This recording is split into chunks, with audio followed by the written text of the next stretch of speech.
Bonjour à tous et bienvenue dans cette nouvelle vidéo pour un jeu en version japonaise. Donc ça s'appelle JGT Racing Super Exciting Battle Racing Car Championship Motherfuckers. Bien, alors ce jeu je ne le connais absolument pas. Jamais joué, jamais vu, jamais entendu parler. Je ne sais absolument pas ce que c'est. Ça a été fait par Imagineer. C'est une contraction de image et ingénieur. Alors, quand nous avons développé une voiture, ce qui vient là en premier, c'est le design ou la technologie. Les voitures qui demandent une haute exigence de performance demandent un, un équilibrage, un équilibre sensible ou en tout cas bien calibré entre le design et la technologie. D'accord, donc en fait là ils disent que quand on développe une voiture, il faut choisir entre le design ou la technologie, mais quand on fait des voitures voilà, des voitures GT, ici il faut équilibrer la technologie et le design et non pas choisir. Ok, ok, d'accord, ok, plutôt pas mal introduit. Alors, vous avez le choix entre 10 voitures apparemment. Je ne sais pas s'il y en a qui sont débloquables, mais apparemment je pense pas.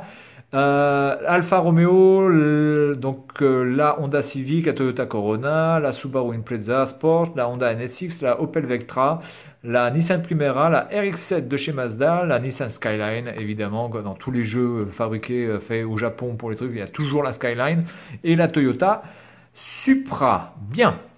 Alors on voit ici deux screenshots qui laissent présager d'un... bon, en même temps on est sur Super Nintendo, faut peut-être pas trop en demander, mais ouais, bon, écoutez, apparemment ça a l'air d'être un jeu plutôt simulation, en tout cas plus technique que arcade, ça n'a pas l'air d'être un jeu d'arcade.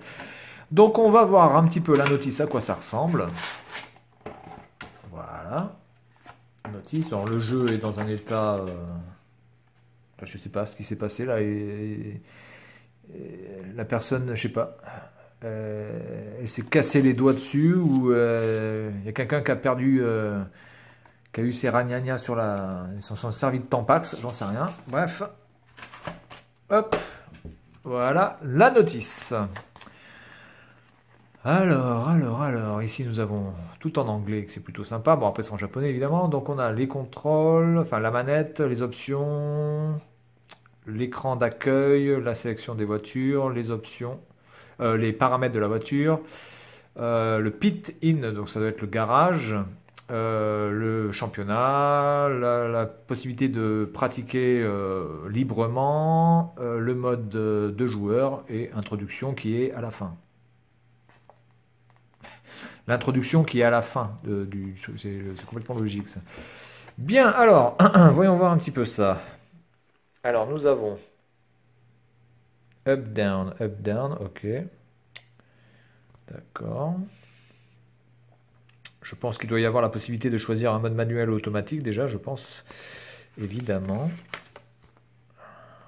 Car Information, donc la Honda, donc il y a quand même les vrais véhicules, hein, donc on peut voir avec les capacités réelles. C'est une 3 litres, d'accord. Max Power, ok, elle fait 1350 kg, putain elle est lourde la Honda, 1350 kg, ça commence à faire. Nanana, bon, password. Donc, il y a un système de password pour récupérer sa progression. Très bien. Pit in. Donc, oui, c'est le garage. Donc, on peut changer les choses par rapport à la direction, le moteur, les suspensions. D'accord. Bon.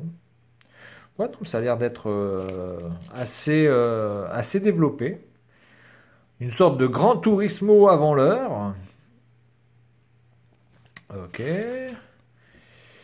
Le championnat, Start Continue, Team Entry, Car Select, Round, Point, Class Up. Class Up. Je ne sais pas ce que c'est quoi ça. Je ne sais pas du tout ce que c'est, Class Up.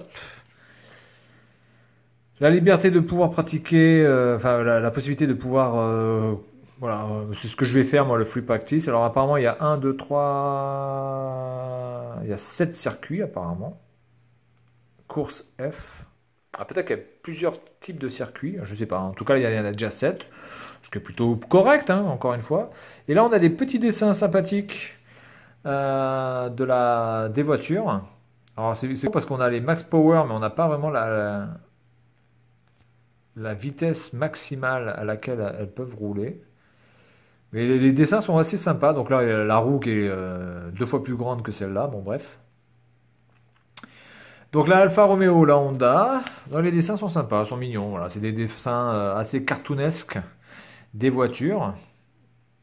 Donc c'est pas trop, ça se prend pas trop non plus au sérieux. Ils ont quand même fait un petit peu voilà, des choses un petit peu cartoon. C'est assez sympa, assez rigolo. Ah, donc c'est ça, introduction. Introduction, c'est la présentation des véhicules, d'accord.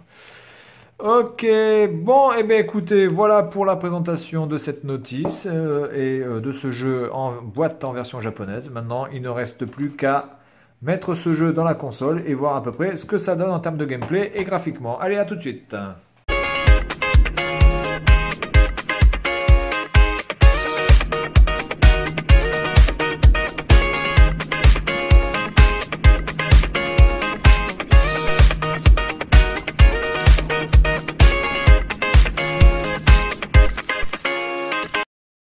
Allez, on est parti pour Sega GT, j'allais dire n'importe quoi. Pour GT Racing. Alors, c'est un jeu qui est sorti en 1996 en plus. Donc, c'est un jeu qui est franchement sur la fin de la Super NES. La PlayStation est déjà sortie. La Saturn est déjà sortie. Donc, là, on est vraiment sur la fin de la fin. Donc, graphiquement, on peut quand même attendre quelque chose de plutôt bon. Bon, alors ça, on s'en fout. Alors déjà, on va dire que l'introduction, enfin là, la présentation, l'écran titre, c'est franchement pas GG. Ça casse pas des briques. C'est super moche. Mode select est horrible. Putain, qu'est-ce que c'est moche. Allez, on va partir sur du free select et je vais choisir... Alors, il n'y a que du Jap, donc je vais prendre quelque chose de pas Jap. Allez, on est parti sur de l'italien, Alfa Romeo, c'est parti. Je vais prendre une course assez simple, donc je vais prendre un truc comme ça, la course G. Je vais prendre le soleil, je vais prendre, allez, 3 tours, setting. D'accord, donc là on peut faire les balances de trucs, d'accord, auto set. Donc bon, je vais mettre auto set, en plus c'est tout. Et on est parti. Bon, ça c'est un peu plus joli déjà. Bon. Oula, voilà, pour tourner, c'est pas du tout, c'est absolument pas simulation déjà. Soyez-en certains. Oh putain de Dieu. C'est absolument pas simulation. Alors clairement pas. Donc ça c'est le frein. Alors le frein à main ce serait plus... Ouais, alors le frein c'est plus le X. Ouais, le frein c'est plus le X du coup. Ouais, c'est plus le X. Oh là là. Alors là, je peux vous dire que le gameplay... Putain, c'est super sensible. Oh là là.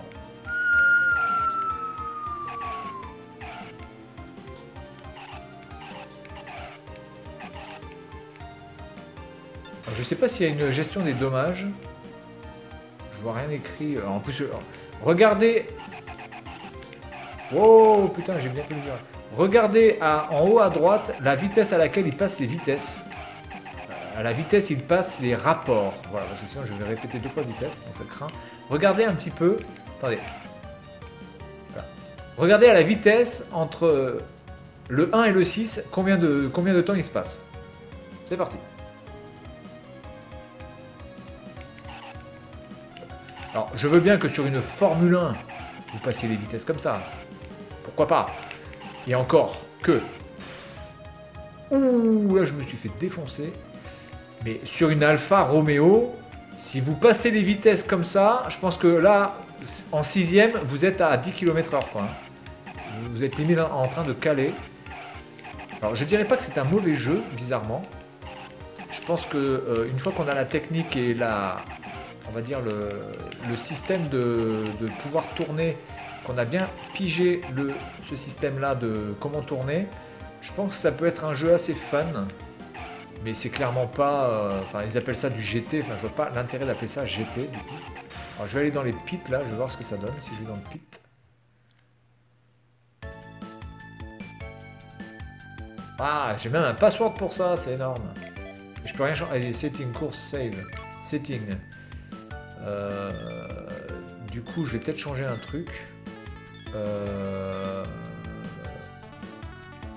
Le frein, il est où? Ça c'est le design, enfin c'est l'aérodynamisme.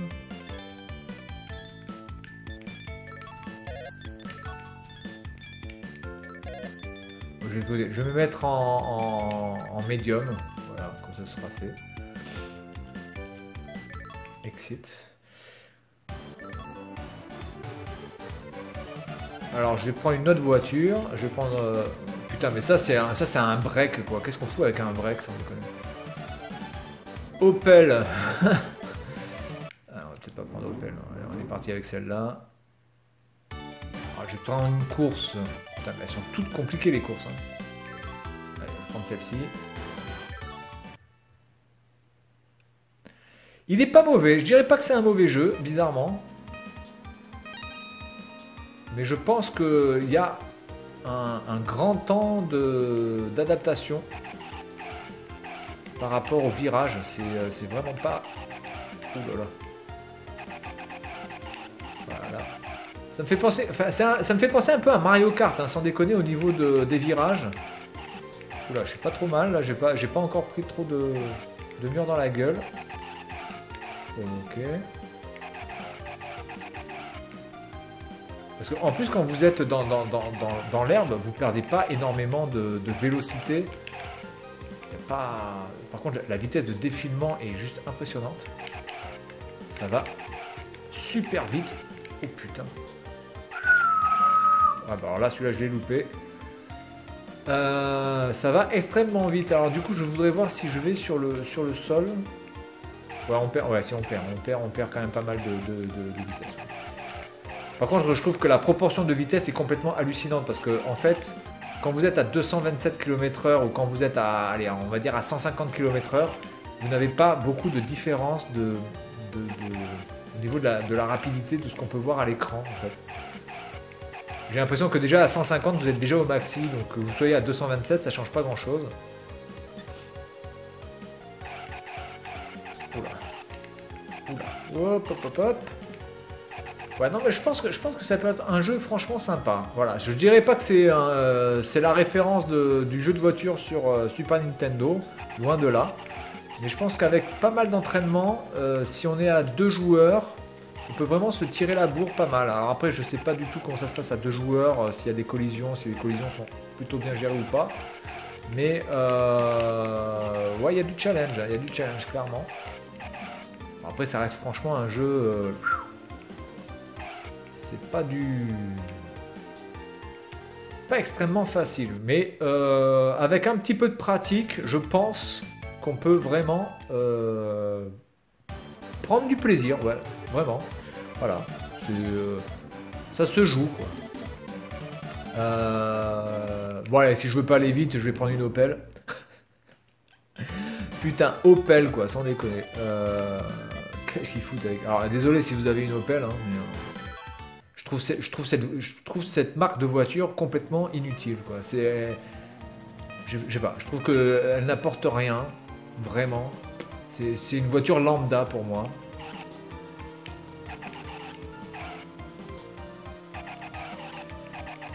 Les seuls Opel dont je me rappelle qui étaient un petit peu les voitures assez populaires à l'époque et que les gens voulaient acheter, c'était les Opel Tigra. Qui consommait à l'époque, oh putain, je sais que je vais, qui consommait en plus énormément d'essence. Voilà les Opel Tigra, mais c'est vrai, sinon franchement chez Opel, est-ce qu'il y a vraiment un modèle qui fracasse tout? Ben non, je suis désolé. À part l'Opel Tigra qui m'est resté comme modèle dans la tête. Oula, oula, où je vais. Oula. Alors je suis désolé hein, si vous avez une Opel, hein, j'ai rien contre Opel. Hein. Je dis juste que Opel c'est vraiment pas une marque qui m'a. Enfin, j'ai pas énormément de modèles d'Opel dans la tête quoi. Opel Corsa, etc. Mais j'ai envie de dire de modèles mythiques. Qu'est-ce qu'ils ont Opel? Pas grand chose.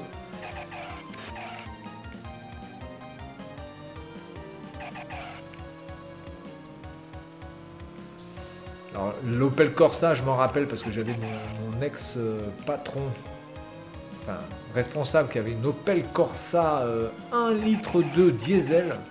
Alors là je vous dis pas le veau total du truc.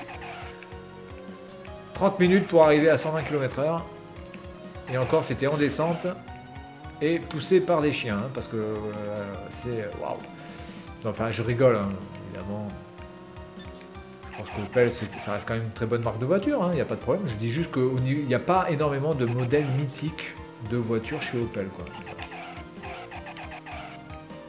Par exemple, chez Peugeot, la 406, elle est mythique parce que taxi, donc du coup on s'en rappelle. Chez Nissan, vous avez quand même la Nissan Z. La Z, je sais pas quoi, là, la machin, le coupé sportif qui est quand même aussi assez réputé. Il y a évidemment la Skyline. Chez Toyota, bah, évidemment la Corolla et la Prius. Mais c'est vrai que chez Opel, putain.